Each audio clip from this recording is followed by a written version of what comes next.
Hello everyone, I'm Eva, and together with my friend Teddy, we are happy to host a meetup with Cheryl Hammond about the full spectrum of diversity on behalf of Women in Tech Oslo. Before starting, I would just like to say a couple of words about Women in Tech, and we are a non-profit, voluntary-driven community, and we focus on actively providing ways to encourage and support more women to become involved in the technology. If you are interested in joining us or holding a talk for our community, please contact me or Teddy. And now let's start today's meetup with the one and only Cheryl Hammond. Hi, Cheryl, are you with us? How are you doing? Hello, Eva. Thank you so much for having me. It's great to have you today with us. And I just wanted to say that if you have questions about to Cheryl, please put it in the comments below the stream, and we will add them at the end of the session. So Cheryl, the screen is all yours. Thank you so much, Eva. Hello, everyone. Thank you so much for joining our talk with Women in Tech Oslo. It's absolutely an honor to be able to speak to groups abroad. So my name is Cheryl Hammond. I am based in Seattle in the United States on the West Coast. So it's 9 o'clock in the morning here, which is a wonderful time to give a talk.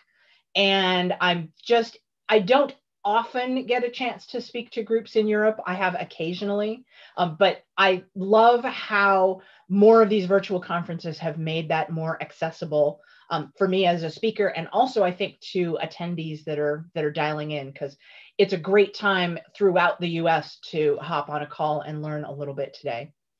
So thank you both, Eva and Teddy. Thank you for having me, and thanks for helping out with the talk today. I'm going to jump right in. I'll talk about the agenda in a second, but it is also worth noting that this is Pride Month. We're observing a lot of sort of creating a welcoming space and community for folks of all orientations and all genders. And that is a wonderful change from when times when I was younger and this was not really a thing. So I am wearing my rainbow outfit in celebration of same. So let's go ahead and get started. There we go. I am a consultant. I've been in software and in tech I added the little 20 plus so that I didn't have to keep updating the number of years that I've been in tech, but it's been a long time. I am currently a principal consultant at a company called Contino. I also chair the Women in Agile annual conference, which is coming up on July 18th of this year. You can learn more at womeninagile.org if you're interested in signing up for that. It's a fantastic event, and we're really excited about our keynote speaker and other stuff. And I should mention, I'll try to get to this at the end as well, that my company Contino has offices in Europe, US, and Australia, and we are hiring. So if you are a woman in tech who's interested in working with DevOps, with clients, we are doing that. Let me know. I would love to talk to you about it. I have primarily done a lot of my work in the Agile space, in software development, Agile, DevOps, a lot of the kind of back and forth in those realms. And I am really passionate about creating teams where everyone can contribute and thrive, partly including myself, right? I want a team where I feel safe and welcomed and can do my best work. So I've come up with some of these ideas as a way of helping to communicate what I've found useful in my experience, both in terms of helping to create a space for myself, but also for other colleagues who have different backgrounds from me. It is important to note that when we start to talk about organizational diversity and inclusion in teams, we overlap with laws and regulations that are going to be specific to your industry, your company, and your country in ways that I am not an expert in. So it's important to be careful about the rules that your human resources professionals help you with, the things that are best handled by lawyers and in courts of law. And I will try to talk about when I am carefully walking around those things. But what I'm trying to describe is something that goes much broader and much deeper than the things that are covered by a traditional HR. So let's jump in. The slides that you're going to see today, there's actually several versions of them already up on my slide share, which is at that address. And this version will also be there in a day or two. If you are interested in continuing the conversation, you can find me on Twitter. I am at Basket Case, spelled that way. Sorry, my slides are over there for me. That's where my monitor is. And if you'd like to use the hashtag full spectrum norms, I will check for that hashtag and we can reply and have a conversation there. You can also reach me on LinkedIn and I am happy to connect and chat if you have follow-up. Now, as a reminder, if you're watching this on the live stream, you can put your questions in the comments and Teddy will be capturing those. And assuming that I leave enough time at the end, which I'm kind of bad about, but I'm really going to try. Assuming that I leave an appropriate amount of time at the end, I will gladly take questions today. This is more for if you're watching this as a video on demand, or if you just don't think of it today, or you have to leave early, connect with me. Love to chat. And let me know if you find better ways of doing the things that I'm talking about as well. All right, let's get started on the content. This slide, I took this picture, kind of this photograph, this view of a conference center was the inspiration for this entire talk. And so I'm going to lead it off with a little bit of a personal story. This is the conference center at a hotel and resort in San Diego, California, that I went to in 2018, I think. Oh, it says 2018. For the big annual Agile 2018 conference that I have been involved in. I've been involved in those, the Agile 20N conferences for many years. And something that I appreciated so much about the structure of the conference center in this photo is this. I have a lot of difficulty on stairs. Years ago, I was involved in an automobile accident. I hurt my knee. It flares up from time to time. It's not a huge deal. I'm not disabled. You wouldn't notice, right? I'm not visibly disabled in that way. But I have difficulty on stairs. It hurts. And sometimes it, makes it hard to breathe. And when I am at a conference, I love to walk the hallways, go back and forth to places, talking with my friends at the conference. The hallway conference is one of my most favorite parts of attending an event. It's always a challenge for me as we are having a perfectly delightful conversation and moving through a space that I see off in the distance that there are stairs and I'm filled with dread. Because usually the people I'm with are fit and healthy and happy to bound up the stairs. And for me, it's always an embarrassment and an interruption. And I have to stop and say, let me look around for the ramp, or is there an elevator to get to that floor? And I hate it. It makes me feel terrible. This layout that you see on the screen in front of you was one of the best things to ever happen to me, because all I had to do was, as we were having our conversation and I could see this space coming, I just lean a little bit to the right and just guide us without saying a word over to that lovely, gentle sloping ramp that I could easily walk up and continue the conversation without saying a word. And I've talked to people who have seen this talk who were at that conference with me, and they've confirmed that they had no idea. What that means is I didn't have to stop, interrupt our conversation, share an embarrassing personal fact, derail the conversation so that now suddenly we're talking about my physical health, which is none of anybody's business, and ruin a moment that I was having with somebody that was important. Didn't have to do any of that. I could simply accommodate my own need without the other person having any idea that anything was going on. And that spoke to me as someone who, we all have a variety of needs, and there are things that come up that make me want various kinds of accommodation, or somebody says something and I say, well, that doesn't really work for me, or I don't really feel included by that statement. And I thought, what if we as teams could create environments culturally that were like this physical built environment? This built environment makes it seamless and easy for anyone of any mobility status to get in and out of the conference space, not just de facto, like, yeah, you can physically get to the room, but in a way that is easy and comfortable. I said, what if culturally we could make our teams more like that? And thus I started brainstorming, well, what are things that we do that can help make a team comfortable for someone who's coming in and they don't want to share the specific things that they, why they need a specific accommodation. They don't want to interrupt a meeting and ask for something to be different. They don't want to change, to disrupt the team's culture. And so oftentimes they'll say, oh, never mind, I'll just, not be included. How do we create a space that is more seamless for that kind of inclusion without everybody having to disclose all the things they may not wish to disclose? Let's dive in and figure out how we can do more of that. I have a list of techniques here that I typically, when I give this talk, I don't get to all of them. And the talk is designed for us to just get through in as much time as we can fit. So the likelihood at the end that I don't get to the details of those later ones is high. And we will, there are slides at the end with links to resources for everything that we're going to present today, because we're so skimming the surface of all of this stuff that any of these things that you want to get a deeper look into and understand better how to use, this is meant to introduce these concepts to you, pique your curiosity. It will not be an exhaustive lesson in how to do any of these things. And to be honest, I'm not an expert in all of these things, but I can point you to the people who are and from whom you can learn more. There are great teaching resources for you to go deep on a number of these techniques.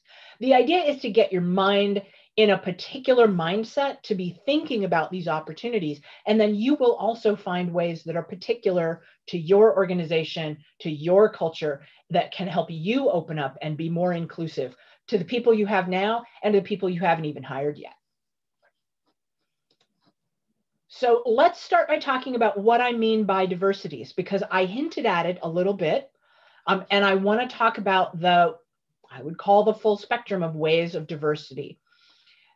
These are just a few of the concepts that may affect an individual on your team and their ability to get the job in the first place, to feel fully included and welcomed, and to feel truly appreciated at their work, and that may interfere with their ability to join the team fully and do their best work.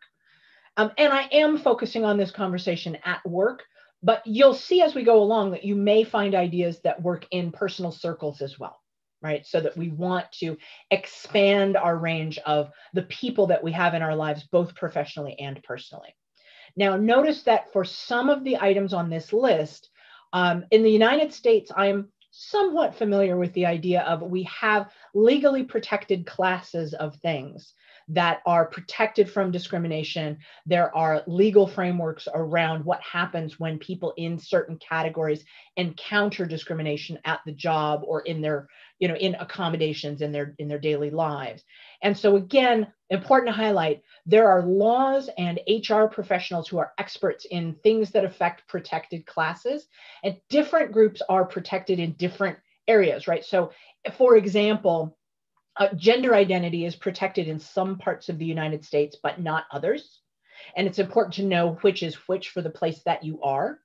And I would add that knowing what some of those laws and regulations are becomes important if you have somebody, for example, who is a trans person who may not actually be safe being very out and very included in your broader community because your state, your local area doesn't protect them. They may be much less interested in being very open about their identity with your team because your team cannot protect them all the time. And it's important to just have empathy and be understanding about what individuals are willing to share. The first column is the one that is primarily the things in the United States that are protected classes. I am not familiar with the laws in the EU, so hopefully those of you who are curious about this will investigate on your own. What's true about your country and the city where you live? The other categories are frequently not protected statuses anywhere that I know of. And so that goes to indicate to you that there are a wide range of things that may affect an individual's ability to feel included in your team that have nothing to do with their legal status. And of course, individuals may be subject to several of the things on this list. You may have a trans person of color who has a physical disability, and they have a wide range of things that affect their ability to be fully effective and welcomed at work. And so finding ways to be broad and inclusive about just all kinds of things, right? There's stuff on here that you've likely not thought of or heard of. There are things that you've likely not encountered in your professional life or your personal life. And the message that I'm sharing for those of us who are already established in the team, we already feel included and welcomed, and we're not in some of these categories, we don't have these challenges, is how can we make it more welcoming for the people that will be coming after us? How do we create a better space for them? Another, though, way of thinking about it is there may actually be things on this list that affect you that you've not thought of as being an accommodation or something where you need to be included. But perhaps if you felt you could share, or if you felt that thing was not a big deal, I think of something like dietary restrictions. Lots of people follow different dietary restrictions for a lot of different reasons. Some of them are religious, some of them are health related, some of them are preferences or ethical choices, right? And when you get folks together who have a wide range of conflicting dietary restrictions, it can be really difficult as a team. And there are times when people will have a feeling of dread about a team lunch, or do you have a teammate, or are you that teammate who bows out of the team lunch and says, I'll catch you all when you get back?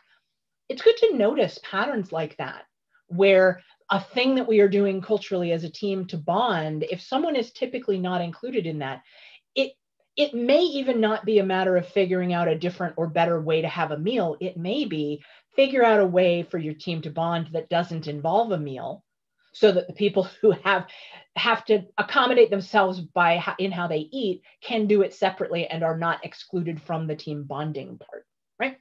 So a lot of different ways to think about how folks may be affected. I think dietary restrictions is one that you may or may not learn about from a person. Mental health, history of trauma, right? The things that may be upsetting to people, things that people may have dealt with in their prior to coming to the work. There's lots of different ways that we can just say, what do we do to make that not a distraction, or make that not a barrier for folks to feel fully included? Right on. Now let's get into real techniques. The first one that I'm going to talk about is honestly, more of a mindset than a specific technique, but I use yes and as a memory aid to help me remember how to continue to broaden my thinking and be more accepting of ideas. So the idea of yes and comes to us from improv comedy. And when I first started doing this talk, I was the first person that many of you had heard this from. That's less true now. There are a lot of people in improv and a lot of crossover in tech coaching and consulting, and techniques from improv are starting to be more common. So there's a likelihood that you've heard this. I first heard of yes and from a commencement speech at a university that I attended in the States. And a well-known TV and movie comedian, Jane Lynch, gave the commencement speech, and she talked to the new graduates about the mindset of yes and taking that with you out into the world and how it affects your life. So the notion of yes and is the thought that when you have people doing improvisational comedy, it means they are thrown into scenarios and they are making up the comedy as they go. And so someone will say something typically outlandish, and then what you're relying on is that the team doing improv are playing off of each other, and they're picking up each other's ideas and turning them into something funny. And so the whole point of improv is that the thing being done is outlandish. It's supposed to be funny. So if someone comes and says, pantomimes and says, I am a giraffe, right? It's not funny if the partner that they're working with says, no, you're not, you're only 5'2". You know, you're not even 2 meters. And it's not funny, and it stops the conversation. And now we have to stop and go, well, okay, now what do we, now we have to reset and start over. When you have the partner saying, yes, you are a giraffe and I am a tiny mouse, right? It allows you to say, I accept the thing that you are bringing to the space, even if I have no idea what to do with it, even if it is completely ridiculous, especially if it is completely ridiculous, and I would like to add my perspective to it. Sure, you're a giraffe, but I want to talk about computers. Not funny, right? And more to the point, it's not just that it's not funny, it's that we are now no longer co-creating something that meets our goal. In improv comedy, the goal is to be funny. And the purpose of team improv is to co-create the funny. So if you're thinking about what we as teams do when we work together, we are trying to co-create technical solutions. So if we cut somebody's idea off and say, no, I don't want to do that, or yes, but let's do it my way, we are no longer co-creating. So the idea of yes and brings that mindset of we are doing this together. I want to take in your idea. Honestly, even if I think it's wrong, even if I don't understand it, maybe especially if I don't understand it, that's a mindset that goes beyond what I am bringing to the space. Let's see where it goes together. I want to say, yes, I accept your idea and I have questions about it. And we may face this challenge together when we try to do it. And just for me, the idea in my head, it was a very simple trigger that if I catch myself thinking no, I want to ask, can I say yes to this? Do I need to say no to this? Do I know enough to say no to this? Simple catch. In my brain, I would say when I hear or think about no, I want to ask the question, can I respond instead with a yes? Doesn't mean I'm committing to doing all aspects of the thing. Do I want to continue this conversation in a collaborative way? Yes, I do. Second check in my brain is when I hear myself saying or typing the word but, I literally, when I am typing, if I catch myself typing the word but now, I will go back in that sentence and say, can I change that to an and? And if I can, I do. And it's fascinating to me how different my emails read and my Slack messages read from that simple change. It is unusual to catch me using but, and I will do it only in very specific circumstances. And I genuinely believe this has changed the way I think. It's very small and very simple. I have not solved racism with these 2 word changes. I just think that I have made myself a more curious person who is then able to try to learn more from circumstances that are unfamiliar. So a couple of important caveats, and all of these techniques, I will be talking about at least some important caveats. This is not an invitation to pry into things that are not my business. So as I'm saying yes, and I am saying that to things that are offered to me. I'm not digging in and asking invasive questions or prying. We are co-creating a solution together, whether that is team culture or our working relationship or just getting to know that person. I want to be very open and accepting of what is offered. The more I can be positive and encouraging about what is offered, the more that the other person can choose to offer more if they would like. But I'm not going to force it. And obviously, there are things in every conversation, relationship, and workplace that we do say no to, like bigotry. So it's not a free-for-all, and we're not yes-anding people who are engaging in behaviors that are harmful, right? If I see someone in a meeting taking credit for someone else's idea, I'm not going to yes-and them. I'm going to redirect the conversation to the person whose idea it was. So there are a number of things that we're not going to say yes and to, although we may try to address those in a way that is positive for the team. We don't want to amplify behaviors that are harmful. And so taking some time, this talk is not about that, right? But taking some time to understand where we want to draw our line and what kinds of things do we say no to and how do we keep that conversation? That is different. Right. But when we are simply talking about building relationships, building teams, and creating solutions together, the technique of yes and really allows us to have more expansive conversations that include more perspectives and allows those people that have joined us to feel heard, which is so important. I'm going to move on. Remember that as you have questions about any of these or comments, please do leave them in the comment section in the channel. I will check them out afterwards, and Teddy will be curating those to ask us at the end. Moving on to a second technique. We're going to talk about personal user manuals. I learned this technique for the first time when I was working at Pivotal Labs a few years ago. And a great place, I'll have the link at the end of the talk, a great place to learn about using user manuals at work is in the Atlassian playbook that they've published on their website. It's a great primer to these. The idea of a personal user manual, how I encountered them, is that I joined a team at Pivotal Labs and I was presented with a template.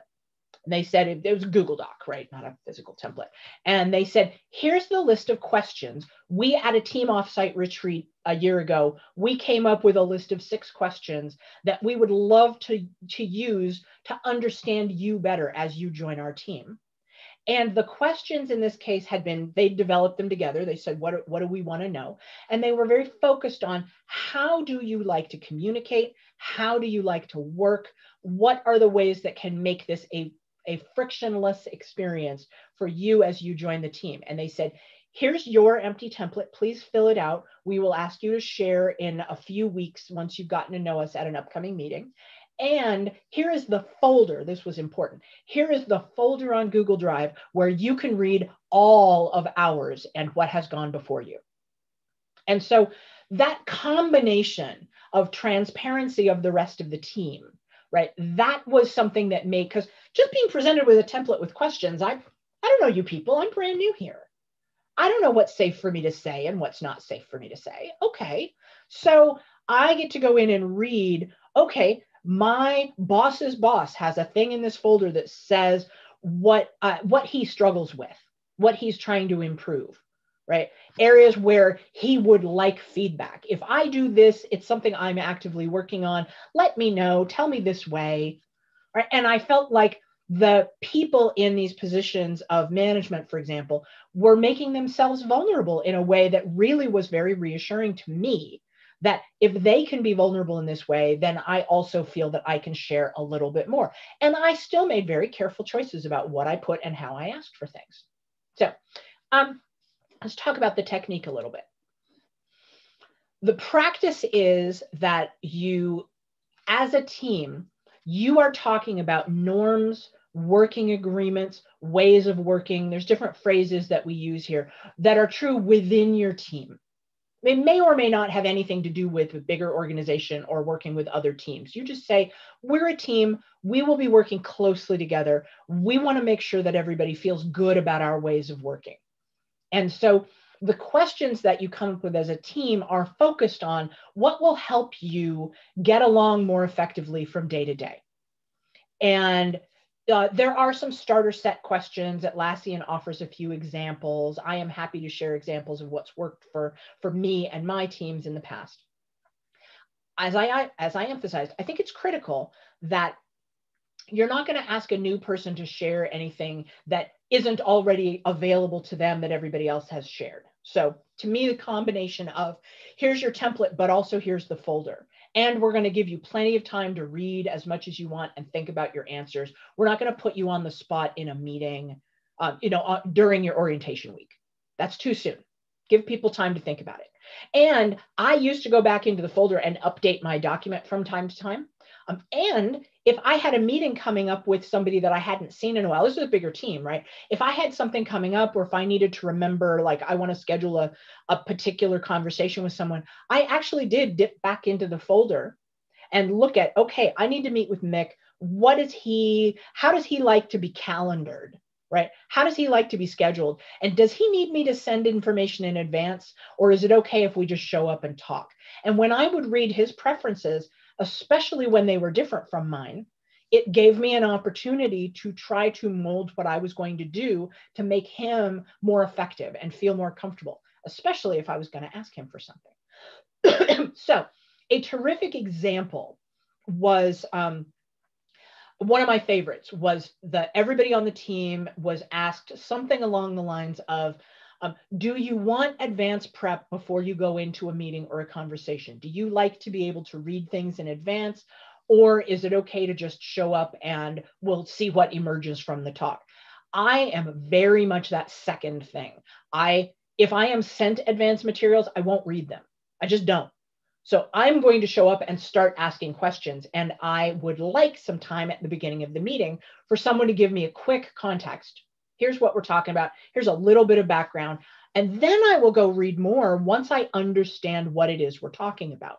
I don't do a lot of advanced research. That doesn't make me a bad person. It's just a different style of working. So for them to say, we hear that and we understand, we'll just jump in, but we'll give you a little recap at the beginning. But for me to understand, my boss would really like prep. He doesn't want a meeting. He doesn't know what it's about. He'd like me to send him a document first. If I have a document, if it's a draft that I want his feedback on, I'm going to give him 2 or 3 days, right? So it's not, now I know, let's not calendar him on the same day that I thought of the question, which would be my inclination. Let's give him some time to think about it. And when I did that, I would get a better quality conversation with him and he would feel more respected and honored, right? And his preferences honored. Now, in a boss reporting relationship, of course, that's, that power dynamic is also in play.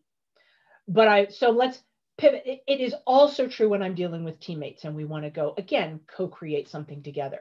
If I can help them come up to speed in the way that they most appreciate, or if they have noted a pet peeve on their sheet and I can steer clearer of it, I am trusting that they will do the same thing back in my direction. When I say, that's not how I work differently, I can vocalize, this is me, this is how I show up, this is my value in this space. It's not bad, I'm not inconsiderate when I am like this. I'm just saying that this is how you're going to get the best out of me. Is let's have a vibrant conversation, right? It gave me a place to say that I interrupt a lot. But this is also a great place for folks to talk about things like, I am very noise sensitive. So when I am heads down working on a thing, I prefer not to be interrupted. If I'm in an open office, I'm going to have headphones on. I'm not ignoring you, but I may ask you to wait until my lunch break before we talk about a thing. Please don't stand behind me and talk on my shop, right? It's really easy to then advocate for what are the things that you need in order to focus.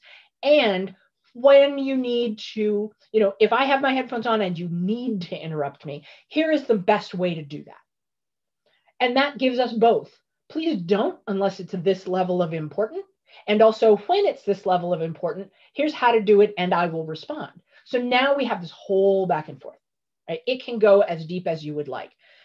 What I most appreciate about the user manual is because I write my own, it is an opportunity for me to tell my story and to talk about how to get the best out of me and help make sure that you understand me. And anybody can do that. It's a wide open template, so they can talk about what's important to them. So again, some of the take care advice here, things to watch out for, is we're not talking about invasive personal questions.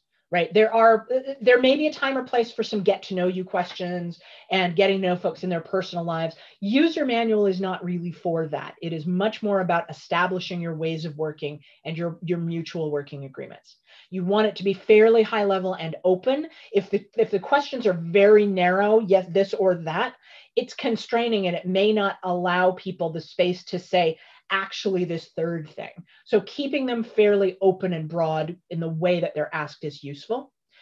And there are lots of examples when you go to look up use of user manuals, there are a lot of examples of these being misused in relationships where there is a heavy power dynamic, right? The user manual is not going to have a good result if it is used by somebody's boss to say, I am the boss, I demand that you all behave in this way when you interact with me. Here it is. That you will encounter that will happen. That's not creating an inclusive culture, right? It needs to feel relatively egalitarian. It needs to feel like people in higher power relationships are making themselves vulnerable, are indicating that they are open to their own change. If it is something that is dictated by a manager to their reports, that's not what I'm talking about. People may use that. That's not what I mean. And so taking care to make sure that when you do user manuals as a team, you do them in a way where everyone feels like they have an equal chance to express themselves the way they want. You also don't expect that everybody's going to bare their souls about everything about them in the user manual. Just because my intention is to make it safe for you to share. That's not up to me. Maybe you don't feel safe sharing. That's okay. What we're trying to do is negotiate how we work together. It's not to satisfy my curiosity about all things about you. And it's not a personality test, right? So be careful in how those are used. If you have a culture where you are getting those sort of top down, or there's very power driven, or even among teammates, you may have someone whose style is, I demand to be worked with this way, right? You want to maybe have a conversation as a team. In what ways are you open to adapting that? How can you make a little more space for the people around you? What is that? Where's that coming from? And try to understand. And yes, we want to accommodate that the best we can. How can we make that more mutual? It's a very, very delicate balance, because you don't know where that person's coming from. It may be a very deep need that they have. If they are, if they are someone who is neurodiverse on the spectrum in some way, they may have certain things that really don't work for them. And so trying to understand a little bit more about, can we accommodate, and where can you flex so that we meet together? Maybe not in the middle, right? Maybe we do meet closer to you, or, hey, when I need an exception to that, how do I ask for that, right? Those things are all important. Yes. Some examples. This is a clip from my own personal user manual that I wrote at a previous job. And it was really, I decided like, woo, I'm just going to put it all out there and say, when I show up at a job, people sometimes don't know what to make of me. They think I'm a little weird. They think the way I think is a little weird. But I've become this way on purpose because it does things that I like. And so let me explain to you why me coming in and being different from what you are used to is an asset. And I hope that you love it. Right? I'm not ashamed of some of the things that I struggle with, like fidgeting in a meeting, which can be hard. It's not a bad thing that I'm full of energy and I want to go get to work. That's not bad. Put me to work, right? Let's leverage that. Let me talk about how great that is, that you have someone who cannot bear to be in this meeting for another 5 minutes because I want to go do the thing, right? Let's talk about that. How can we use that? I have had the most amazing conversations with folks who then helped create accommodations for that. It was great, and allows us to think creatively about, okay, yeah, I mean, everybody hates meetings, but if you're really suffering, like, here's a way that you can bow out gracefully, and the rest of us will cover for you. Whoa, so helpful. I got your backs. I will do many favors for you if you help me with that. Right? No, but it's great to just, again, high level stuff. What do you find frustrating? What is your preferred way of learning is a big one. Right? Because many people like to learn by reading and studying up in advance. Other people like to learn by getting in and getting their hands dirty. You get one guess which one I am. And so that difference in learning also translates to a difference in time. People need more time to digest materials, or people are in a hurry to get started right away. Let's figure out how we can make that harmonized for everyone, right? And so then to bring that back to the topic of overall diversity, right? We've been really into just working styles, but it is bigger than that potentially, because you are talking about folks who may come to your teams from different backgrounds with different mental health needs, or different, personality, different thought pattern, mental models, right? But you also may be talking about, well, what about someone who has a physical disability that impacts the way they communicate with the teams, or what they can do with certain resources? What about something where someone has a different family structure, and that even think about the difference between your people on the team who have children at home and those who do not, and the needs that parents have to be able to, sometimes they have to drop and go pick up a sick kid. How can the team help them and make sure that, how can they then give back in a different, less time structure, right? What are the different ways that you might work around those needs? What are the ways that you might work around someone who has issues with gender identity? And so someone whose gender identity presents them issues in social situations. Hey, when we go to this client, if they don't have gender neutral bathrooms, that's going to be a concern for me. Can we help as a team create some safety for our gender non-conforming colleague to come along and feel safe in this client environment? Can we be empathetic that they may not always, if the culture in this client environment is not ideal for them? Or what are the other ways that they can contribute to the team that we can help protect them and make them feel like we've got their back, even if nobody else does, right? Or if the broader organization doesn't, but your team wants to support them. So think about the ways that that extends to all the other forms of diversity. All right. Relatedly, and this is one that I have, my thoughts on this are evolving, but I want to talk a little bit about how some of the really popular businessy personality assessments can be used as a tool for advocacy of people's differences. And my personal favorite is I have used the Gallup StrengthsFinder assessment for many years. It was something that I personally found really beneficial. But I have also touched on a lot of the other little assessments that people sell into companies to say, we're going to take this test and then we're going to give you coaching to make you more effective. And what I liked about the StrengthsFinder in particular is that it is describing 34 themes, all of which are explicitly strengths. They are explicitly things that a person is good at. And what you take the test and it gives you your top 5 of those. And I found that to be incredibly valuable as a language for, again, advocating for the things that I bring to a team that maybe everybody else doesn't.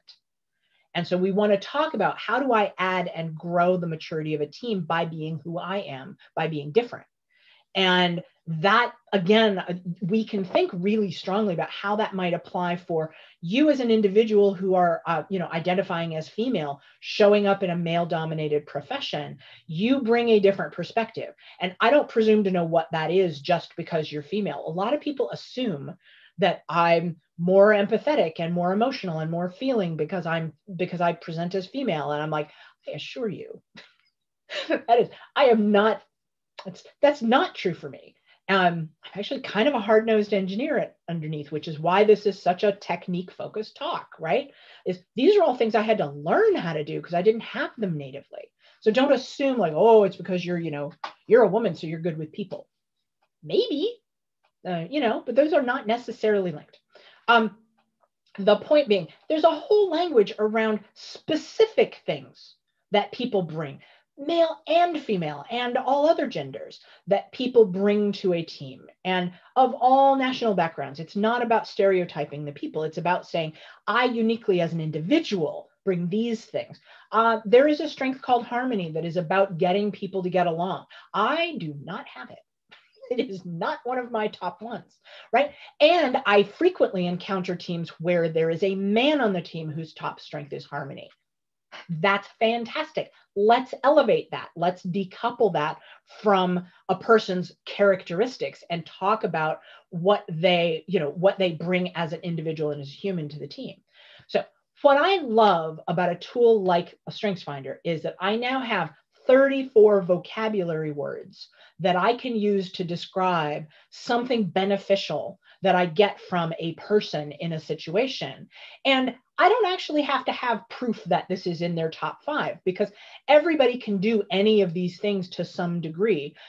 The top 5 just reflect, where do I gravitate? What do I naturally do most of all? But just because I don't have the learner strength in my top 5 doesn't mean I don't know how to learn. So when we talk about how do I best learn, I can still describe that and say, well, my learning profile is this. Or just because harmony and empathy aren't in my top 5 doesn't mean I can't talk about that as an empathy behavior that I am exhibiting because it performs, it fits a purpose that it's a problem I'm trying to solve. I want to do this thing with more empathy. So I can still work on that. There's a difference between talking about how we contribute those things and a temptation that I see with people doing a strengths-based assessment, which is there's always somebody who asks me, but how do I find out what my bottom 5 strengths are? And they are thinking, because that must be the ones I need to work on the most.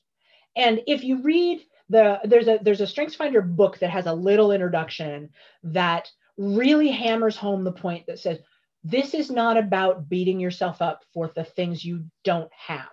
You have all of those things, right? For the things you are bad at. It is not about that. It is about identifying and celebrating what you are naturally already good at and already doing, which is going to have a relationship with the things that you enjoy. When I am able to use my context strength to talk about the history of something or how it came to be that way and what we've tried in the past, what did or didn't work, when I can talk about that and provide context, I feel great. You can get me talking about that for hours. And because I feel good about it, I then try to read more and learn more and do more of it. I look for more opportunities. Or if I'm in a conversation where I get to share context and someone appreciates it, I feel really good. I want to do more of that, right? It is a virtuous cycle of I feel effective at this. It makes me feel good. There's a feedback loop that makes me want to do it more. It doesn't help if I do it in a situation where it's not welcome, right? If I tell a too long of a story at a time when it's not appropriate and people are kind of bored, I don't feel great about that. So I have to learn, how do I channel that strength to get the best outcome? But it doesn't mean I should feel bad for having the context strength and push it down and try not to use it. It means, when is it appropriate and when can I get the best results from using it? Same thing as the strategic strength. Not everybody wants to line up all the dominoes for some, outcome in the future right now. Sometimes we just need to talk about what's going on right now and understand it. And so that's a reminder to me, when am I deploying that strength?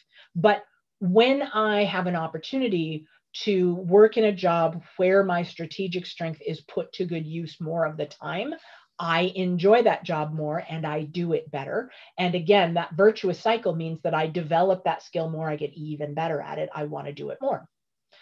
Right now, incredibly important. And I just watched HBO Max, I think, has this documentary film called Persona. There's a link in the slides to that talk, to their page for that. I do recommend watching.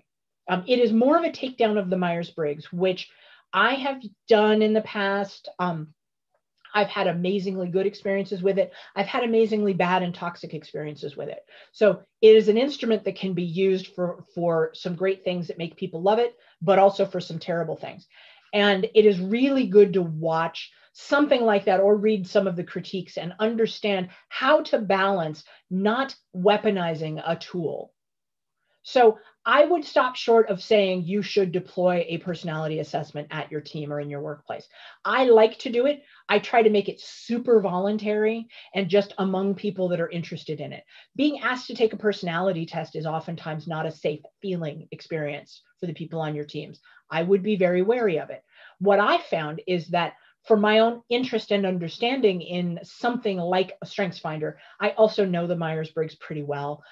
That I can use some of that language simply to talk about the ways we show up at work and behaviors. If I see somebody doing a thing, again, I'm using these vocabulary as all positive things that I see, right? If I see somebody doing a good empathy behavior, I might talk about, hey, empathy works really well in this situation when we're doing user-centered design. Let's see if we can do more of that, right? I don't again, need the test's permission to go do that.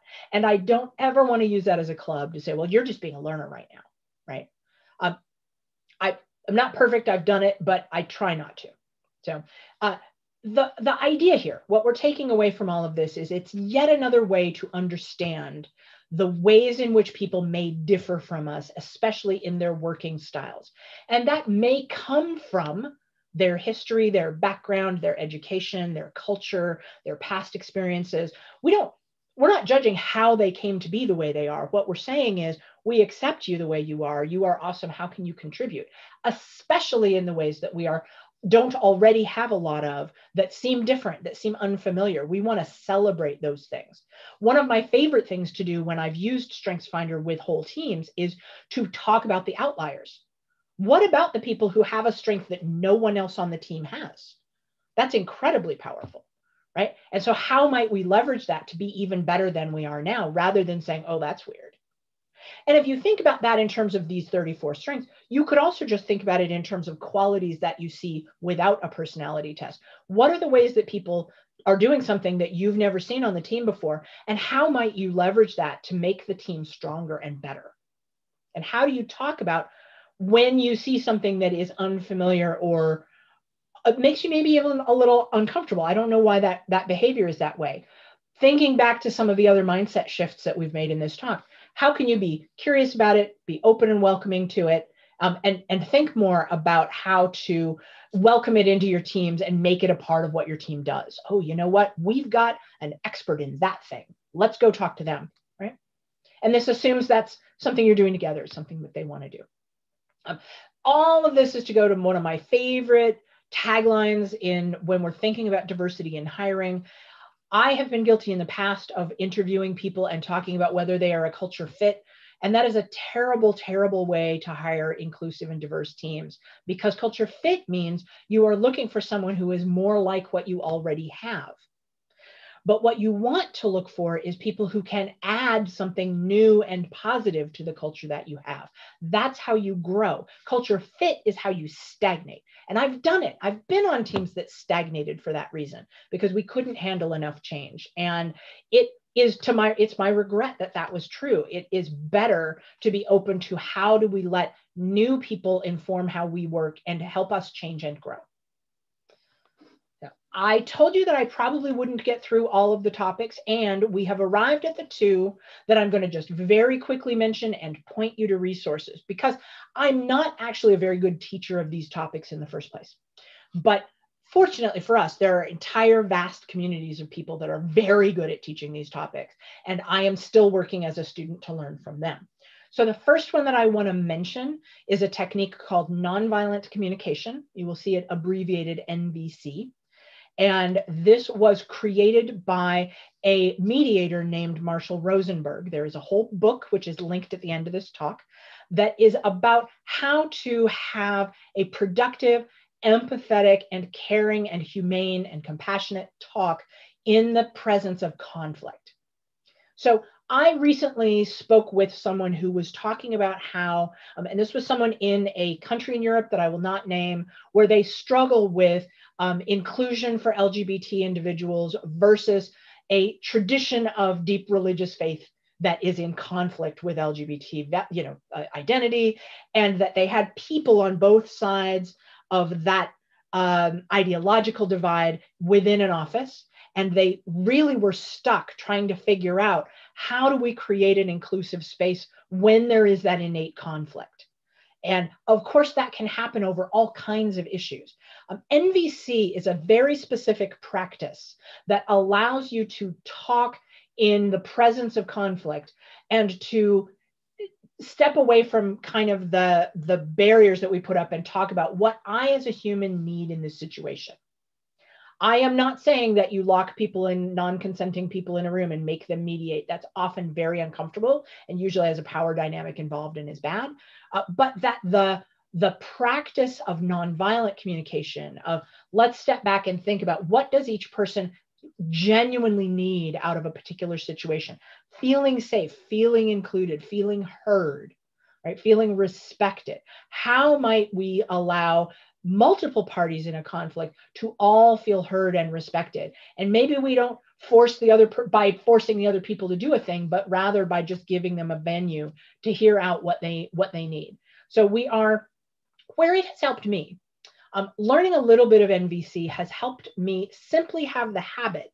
And it's noteworthy when I go in as a new consultant with a consulting firm and I say, wow, that client is doing a really negative and toxic behavior. I wonder why they think that's a good thing to do. And it causes me to show up as, I'm not saying it's not negative and toxic. I'm not saying it's okay for them to do that. But for me, my first reaction is to say, I would like to understand more where that's coming from. Why do they think that's the best way to meet their goals? And as I understand where they are coming from more, it gives me more levers I can use to try to change that. Hey, I see that you are trying to achieve this outcome. The behavior that you're using is not actually helping you with that. May I make a suggestion about what might meet your need in a better way that is less harmful? It doesn't always work. It requires a lot of patience and trust. And being patient with toxic people is not always the right thing to do. Sometimes you just got to get people out of that situation. But as a tool for understanding, especially those things that are just sort of annoyances or unproductive, right? Unproductive. It really gives me a language and a way to think about those conflicts and talk about them that is incredibly valuable and helpful. And it helps for me to own my feelings and my reactions when I see those behaviors, because then I think, well, what do I want to get out of this situation? And I can step back and think, what is the best way to move forward? But I want to get a handle on what are the feelings, what's the background, why is this happening, before I start pushing and making decisions about how people should behave, including myself. Lots more. That is such, not doing justice to that at all. But it is about empathy and expressing oneself honestly.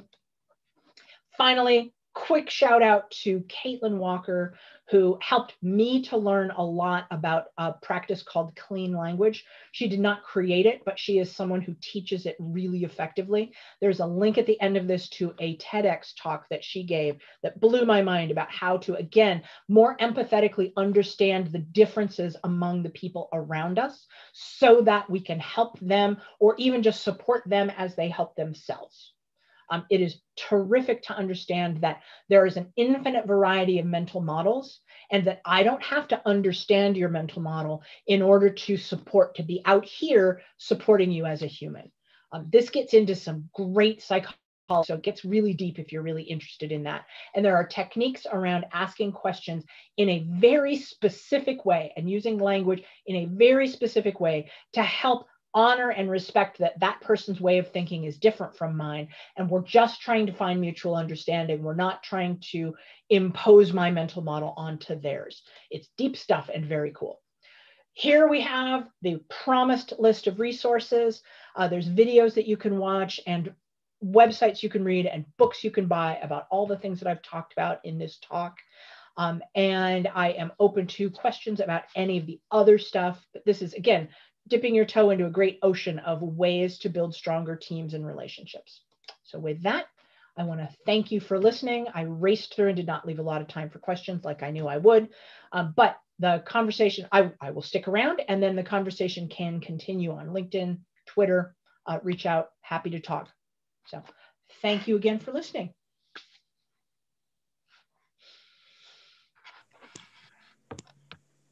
Well, amazing. Thank you so much for joining us and having such an inspiring, interesting, and so much information you shared. So insightful talk. Thank you so much. We really appreciate it. And questions actually from our community, from our audience. So we'll be very happy if you answer them. The first question is, how can we inspire senior leadership to take diversity serious so they can walk the talk? That is big, right? Because so much depends on encouraging senior leaders to be vulnerable to their people in a way that organizationally is oftentimes not actually safe for them to do. I try to bring a certain amount of empathy, again, empathy for understanding, to that situation. I want to actually understand more about my senior leaders. I want to know, who do they deal with? Who do they report to? What goals are they being held to? And what behaviors are rewarded for them? What did they have to become in order to get promoted to the level that they're at? Because if I'm asking them to then do the opposite of that thing that they built their career on, I know that that's a much bigger lift. And so how can I help create an organization that's safe for them to do that? We may want to make sure they understand they can show up differently to the team and then go do what they need to do with the board. If they need to go be a hard-nosed and a badass with the board, that is fine. As a mid-level leader, I can demonstrate to a senior leader that I have used these techniques of greater empathy and greater inclusion to get better results out of my teams. So I want to show them by being vulnerable myself. Hey, look, I showed that I was willing to flex to accommodate my team's needs, and look at this great outcome that we achieved together. It might be safe for you to do that too. I won't tell. Let's try it. I won't tell anybody. Right? So what we're trying to do is figure out what's stopping them and how can I make that feel safe for them as well. Wonderful. Thank you so much. So basically asking the right questions, and yeah, that probably would be a way how to affect things. Thank you so much. We have another question. Actually, it starts also with a comment. Hello, Cheryl, and thank you so much for the great talk. how can you make someone aware that their communication is hurting someone without being labeled as overreacting? Oh, that is a Here, very the good one. communications. Yes. Yes. I would encourage you to dig deeper into the chapters in the nonviolent communication book really do speak to that, because there is a difference between showing up in and leading with, I want you to change your behavior, versus taking it internal and saying, that thing you said affected me this way. Here's how I am feeling. I am authentically having this emotion because I need a different type of support. Can you help me get to that together? It's very, very different from saying, I want you to change your behavior as the first step. It can be very disarming when you talk about, I'm sure you didn't mean it, but when I heard you say those words, that came across to me like this. Can you help me figure out a different way? Can you help me understand what you meant? So it's really taking that and turning it around a little bit. It may not be safe if a person is very difficult or very, sort of very impactful or toxic to you. That may not be safe right away. So what you may instead want to do is look to the side of you, look to your colleagues. I had a lot of trouble in that conversation. Would you mind helping me out when that happens? Let's jump in together. Or when I'm going to say I need a bathroom break, and would you mind taking that over? So it will depend on what you need, and it allows you to focus on what you need for your self-care first. And maybe you won't be able to change the other person's behavior, but you may, by thinking deeply about what you need. Do I need 5 minutes away? Do I need someone else to lead this conversation? It may give you more tools to take care of yourself, and then eventually show up to that person and maybe have a more productive conversation. Yeah, wonderful. Thank you so much. Yeah. We have another question, which is even in Europe, the difference between cultures across the European countries are often big. Is understanding of those differences important for diversity?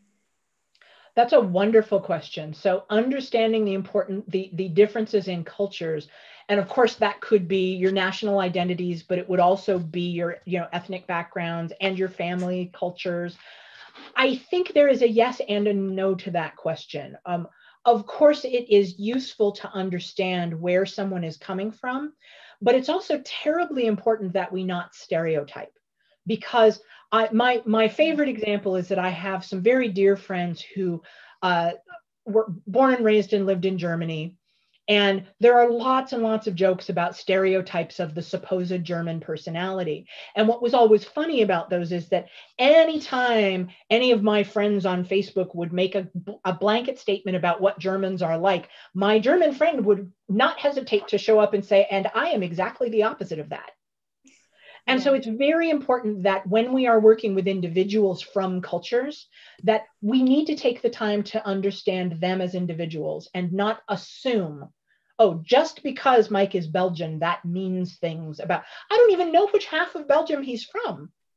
It is useful to know that there are two halves of Belgium, right? But there are little things that are useful to know, but it's very important that we not think we know a person just because we know their national identity. We do not. You have to actually know the person.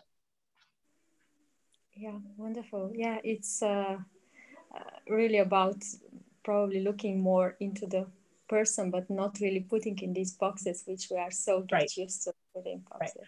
Thank you so much. One of the statements that is made about folks in the autism spectrum community is that if you've met one person with autism, you've met one person with autism. That it's a counter to the American saying, if you've met one, you've met them all. If you've seen one, you've seen them all, and you have not. And it was actually, I started to realize that's actually true of kind of everybody, right? If you've met one Belarusian person, you really have not met all Belarusian people. Yeah. Absolutely. Thank you so much. Wonderful. Very inspiring. I'm so happy that we have this conversation and that you had this talk. Diversity, it's a topic which I'm very passionate, and hearing you now, it's just so inspiring for me. Thank you so much. And we have one last question from the audience. How do you balance the need for specific skills, strengths, culture, art, and the potential in people? For example, when recruiting developers?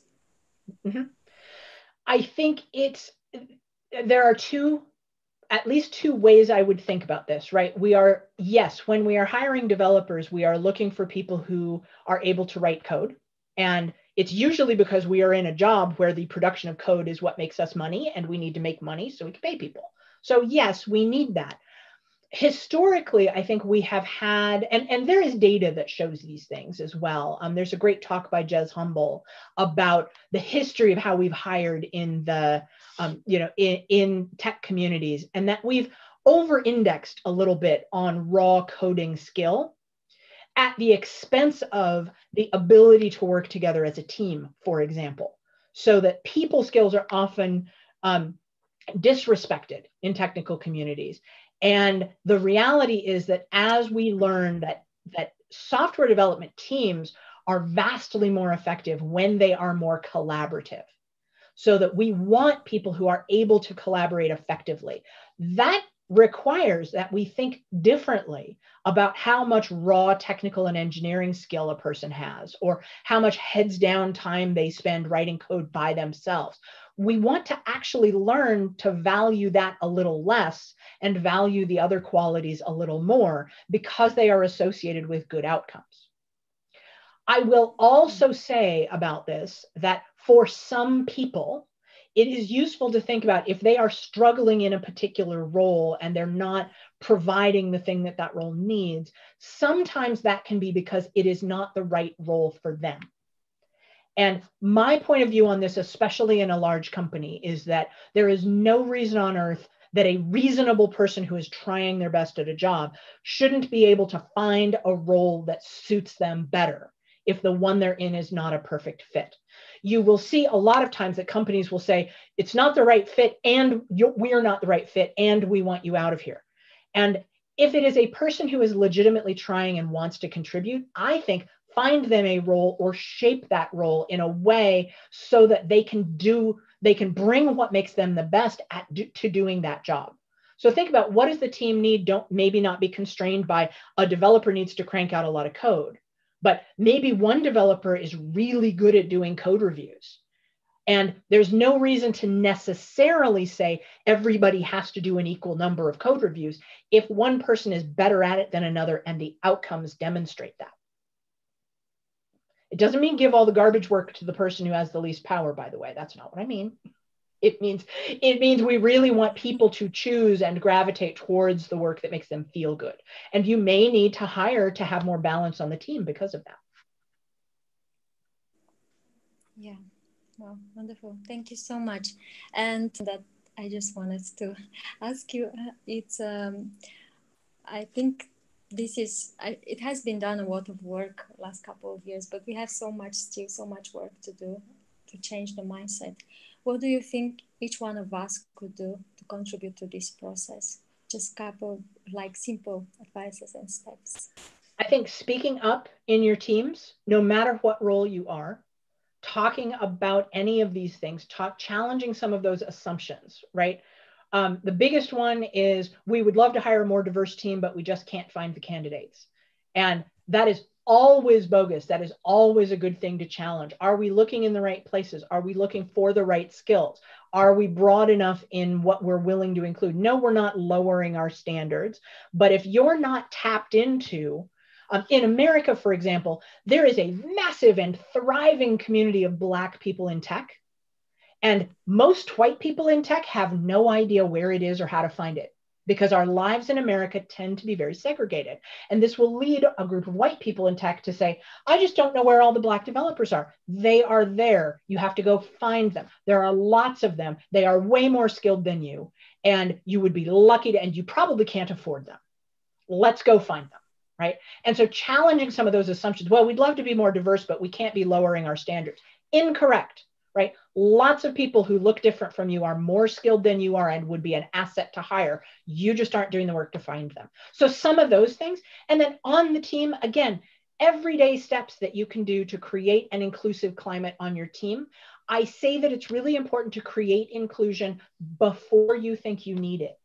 If you have a monoculture on your team now, you do not want the first different person that you hire to have to do all the work of educating you about how to accommodate them. You want to be ready so that you say, we are open to lots of different experiences, and now we want to learn about you as an individual now that you're here, but we're ready.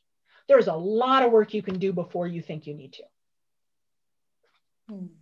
Yeah, amazing. Thank you so much.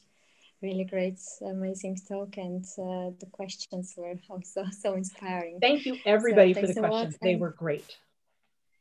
Yes, I see we have... and now go back to Eva. I see we have a very great conversation. Actually, Cheryl, if I can steal a couple of minutes of your time and ask you one last question, which it came to my mind at the final part now. I wonder, what can leaders do to become or to be much more inclusive, especially when they are taking those big decisions, which may have an impact on the entire company, especially if the company is, for example, one of the biggest ones. Right.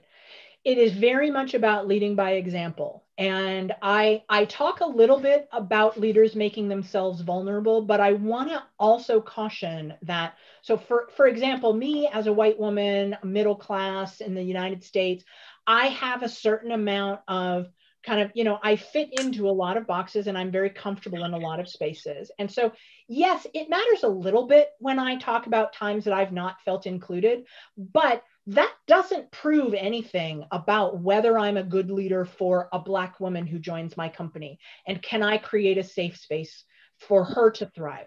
I have to also demonstrate that I understand that my challenges are not the same as everybody else's, and that some people have much more challenging backgrounds or have had more difficulty getting into our industry than I have. It comes off badly when you get, especially, it's so common to see very, very well-intentioned people with some kind of privileged identity saying, I've had it hard, so I understand, because that's not true, right? So it is both saying, I want to be open and vulnerable, but also I understand that I've had advantages that other people do not have. And I want to also be open and safe as a leader who is creating space for people who do not natively have those advantages. And so I may say, as a leader, that I want to demonstrate that I'm learning. I want to demonstrate being open when I have screwed something up, and that I want to learn and make a correction and create a space for everybody who is in my org, everybody who's under my leadership, to say, if you make a mistake, how will we make it right? Right? We're not going to sweep it under the rug. We're not going to say it's totally okay that you made that mistake, but how do we reconcile and make it right and move forward together? All of that is really helpful. And I think then it's also talking to the individual people in your organization about, in what ways are we meeting the needs, and in what ways are we still falling short and still need to work on it. Yeah, thank you so much. Actually, it really made me happy to hear that you are advocating for leading by example, because sometimes it seems that people don't feel important enough, or they are too afraid. But if the big boss or like the team lead is actually pro diversity or pro different causes, then it's easier for or speaks up, then it's easier also for the other ones to follow his example. Right. So this is a great insight, and I hope more and more companies gonna implement it as we develop in 2021. And I would really love to thank you for the talk. It was amazing talk. We will keep it on our YouTube channel, and we will share it again. And thank you everyone who joined us today, and please stay tuned for more events that are coming. See you. Thank you so much for having me.